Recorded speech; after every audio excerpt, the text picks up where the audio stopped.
मेरी गवाही। शीर्षक मेरा यहोवा यिरे।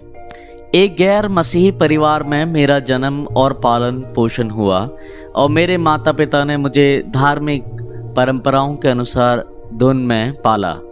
छोटी उम्र से ही मुझे धार्मिक स्थलों में, धार्मिक कार्यों में संलग्न होने और मंत्रों को उच्चारण करने की आदत थी।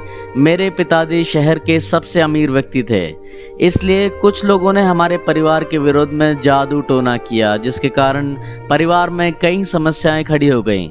मेरे पिताजी मद्यपान करने लगे और माँ भी मानसिक रूप से प्रभावित हो गई। जल्द ही मेरे माता पिता अलग हो गए।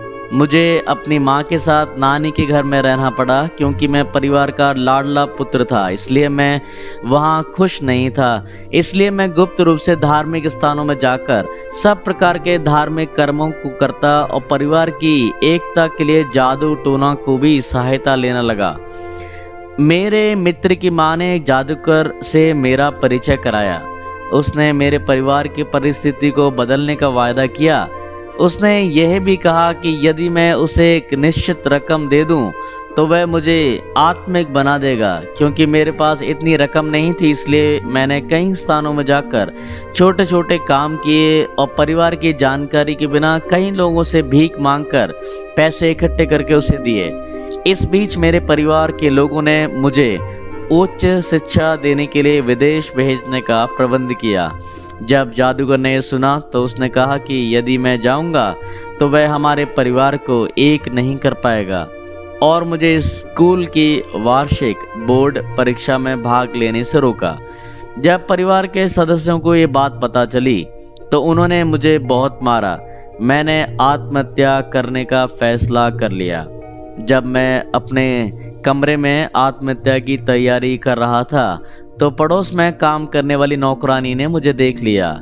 मसीही होने के कारण वह तुरंत मेरे पास आई और मुझे रोकते हुए कहा, क्या यीशु के लिए कोई भी काम कठिन है? तुम क्यों मरना चाहते हो? ये बातें सुनते ही मेरे अंदर एक बड़ी शांति और आशा उत्पन्न हुई। उस महिला ने मुझे यीशु के बारे में और सिखाया और छोटी सी प्रार्थना सिखा कर दी। जब घर में कोई नहीं रहता था तब मैं ये प्रार्थना दोहराता था। जल्द ही मुझे अपने पापों का एहसास हुआ और जब मैंने प्रभु यीशु के सामने उन्हें अंगीकार किया तो पवित्र आत्मा आग के समान मेरे ऊपर उतरा और मैं अन्य भाषा बोलने लगा और मैं मसीह को स्वीकार करके एक आत्मिक कलीसिया में भाग लेने लगा।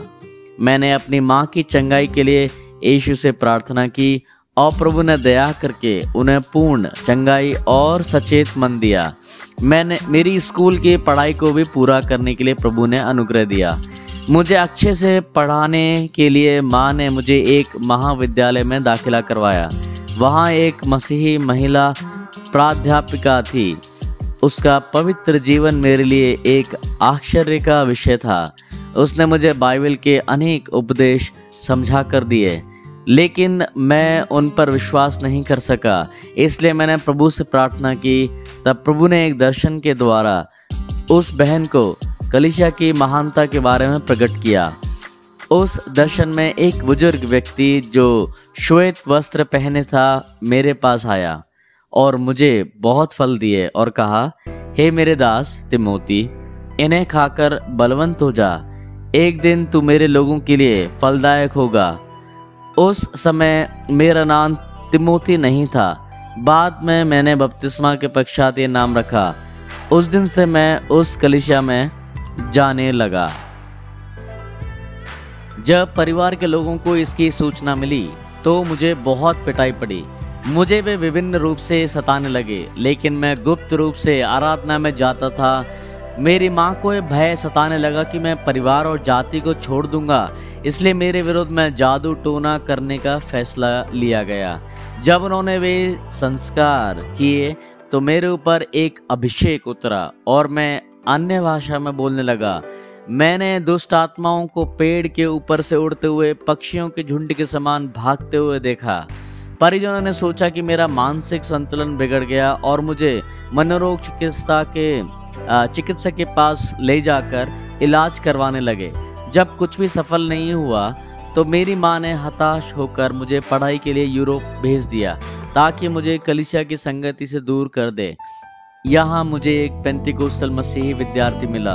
हम मिलकर प्रार्थना करते और बाइबल पढ़ते थे। वहाँ से हमें एक परियोजना के लिए एक द्वीप में भेजा गया और वहाँ हमें एक भवन में रहना था। एक शनिवार शाम को हॉल में हमने गीत की आवाज़ सुनी। एक झंड लोग मिलकर एक तमिल गीत गा रहे थे जिसे मैंने भारत में रहते समय एक टीपीएम कलीसिया में सुना था। ये उसी कलीसिया के लोग थे। आनंद से भरपूर होकर मैंने वहाँ पानी का बपतिस्मा लिया और उनकी संगति में शामिल हो गया। कुछ वर्षों में ही कई परमेश्वर के सेवकों से मेरी पहचान हो गई जिन्होंने मुझे गहरे आत्मिक अनुभवों में चलाया। इसके पश्चात प्रभु की सेवा करने के लिए बारे में प्रभु ने कई दर्शनों के द्वारा और वचनों के द्वारा बातें की। परिवार के बोझ के कारण मैं हिचकिचा रहा था, तब परमेश्वर ने मुझसे बातें की। अधोलोक और स्वर्ग की कुंजियां मेरे हाथ में हैं। तुम्हारे निमित्त मैं परिवार को अपने पास ले आऊंगा। उसके वचन पर विश्वास करके मैंने उसकी सेवा के लिए अपने आप को समर्पण कर दिया। उसके पश्चात प्रभु ने हमारे परिवार को एक होने के लिए मदद किया। उसने मेरे भाई बहनों को बहुत आशीष दी और सभी को इस उद्धार के अनुभव में ले आया। सेवा में आने के पश्चात मैंने अनेक विश्वास की परीक्षाओं का सामना किया। एक बार विश्वास भवन में खाने के लिए कुछ नहीं था। मैं निराश होने लगा। तब मुझे हमारी कलीसिया के संस्थापक पास्टर पॉल की जीवनी पढ़ने की प्रेरणा हुई। जब मैंने कई संतों के विश्वास के बारे में पढ़ा तो बहुत चक्का रह गया। मैंने सीखा कि संतों ने अपने विश्वास का अंगीकार करते हुए परमेश्वर की स्तुति की। मैंने भी वैसे ही करना आरंभ किया। उसी दिन एक कैथोलिक नन हमारे पास आई। उसने कहा कि मेरी माँ की बीमारी के समय एक व्यक्ति उन्हें टीपीएम के एक सम्मेलन में ले गया। वहाँ मेरी माँ को पूर्ण चंगाई मिली। उस समय मेरी माँ ने ये मन्नत मानी थी कि वह ऐसे सम्मेलन में चावल और दाल देगी, लेकिन हम उसे भूल गए और मैं अपनी पारंपरिक कलीसिया में नन बन गई। कल ही मुझे यह मन्नत स्मरण आई और मैं उसे अभी पूरा करने के लिए आई हूँ। उसने हमें कई वस्तुएं और पैसे भी दिए। इस घटना ने मेरे विश्वास को दृढ़ किया। उस दिन से मैंने विश्वास के अंगीकार को और स्तुति के द्वारा सब कुछ प्राप्त किया। एक बार मैं भयंकर उल्टी और दस्त से पीड़ित हुआ। प्रभु ने अय्यूब 22 के 21 के द्वारा बातें की। 10 दिन तक बीमारी बढ़ती गई। मुझे खून की उल्टियाँ होने लगी और मैं पानी भी नहीं पी सकता था, लेकिन मैं प्रार्थना करके और वचन पढ़कर और भी प्रभु के निकट आता रहा। सेवकों और विश्वासियों के उपवास लेकर मेरे लिए प्रार्थना की और मुझे अद्भुत छुटकारा मिला। मैं विश्वास करता हूँ कि परमेश्वर जिसने मेरे जीवन, परिवार और सेवा का अब तक यहोवा इरे होकर बोझ उठाया, वही अंत तक मेरा बोझ उठाएगा और सियोन में पहुंचाएगा। हालेलुया।